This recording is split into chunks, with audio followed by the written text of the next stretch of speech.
there has to be a halal way to date, right? Allah, ya akhi, this girl is so cute, so nice. She's hijabi. I love her for the sake of Allah. How about a latte in Starbucks? But what if I told you there is? Just probably not in the way you expect. Because, let's be honest, we're told, don't date. Lower your gaze. Fear Allah. Okay, but then what? Nobody talks about the loneliness. Nobody talks about how hard it is being young, Muslim, and fighting lust while everyone around you normalizes dating like it's nothing. And that's the part people avoid talking about. Because you want love, attention, intimacy too. But you're also trying to stay halal. And eventually, the crippling thoughts start hitting. Why is everything haram in Islam, bro? But it goes deeper than people think, because Islam doesn't hate love. Islam hates fake love, the type that starts with butterflies and ends with your heart destroyed, your salah weak, and your relationship with Allah feeling distant. And Shaytan, he loves modern dating culture. Not because he cares about romance, because he knows emotional attachment is one of the fastest ways to control you. Pause for a second. One person enters your life, and suddenly your entire mood depends on them. They reply fast, you're smiling at your phone. They leave you on scene. Now you can't even focus during salah. And look, I'm not judging anyone. Most of us was practically raised to be addicted. Movies, TikToks, couple goals, late night texting, snap streaks. The dunya keeps screaming, you need somebody to feel complete. And eventually your heart starts believing it. That's where things get dangerous. Because most haram relationships don't begin with bad intentions. They begin with, we're just friends. We're just talking. We're keeping it halal. Then boom, now you're emotionally attached to someone who isn't even yours. Now you're checking their location, overthinking their reposts, listening to sad nasheeds after arguments like it's a Netflix drama, and it doesn't stop there. You slowly get attached to people more than Allah and don't even realize it until the damage hits. That's the trap, not love itself. Attachment without boundaries.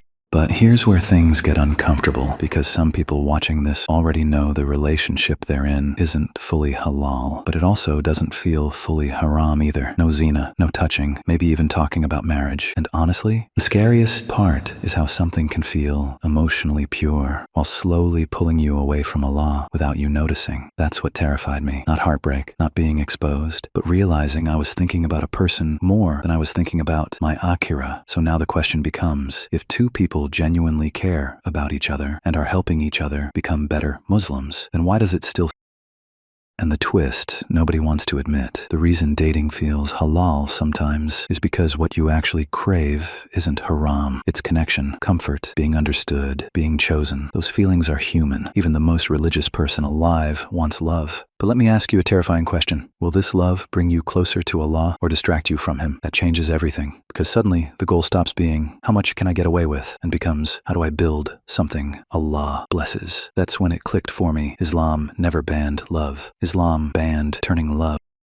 That's where halal love enters. Not secret relationships, not sneaky links, not we'll see where it goes. Real, intentional connection, marriage mindset, boundaries, respect, families involved, no playing with hearts. And I know what some people are thinking right now. Bro, that sounds too serious. Exactly, because love is serious. This isn't a game. This is someone's daughter, someone's son, someone's future spouse. And honestly, some of us are carrying heartbreak from people we were never even supposed to emotionally belong to in the first place. That pain is real, but so is Allah's mercy. Maybe you already crossed lines. Maybe there's someone in your phone right now you know is affecting your deen. That doesn't mean you're doomed. It means Allah is waking your heart up before it goes too far. And maybe that uncomfortable feeling in your chest while watching this, that's not guilt to destroy you. That's guidance trying to reach you. Because wallahi, there is a type of love that feels different. Cleaner, calmer, safer. The type where you don't panic when your parents walk in. So before you reopen that relationship one more time, pause and ask yourself honestly, is this relationship preparing me for Jannah or just distracting me from it in a really pleasant way?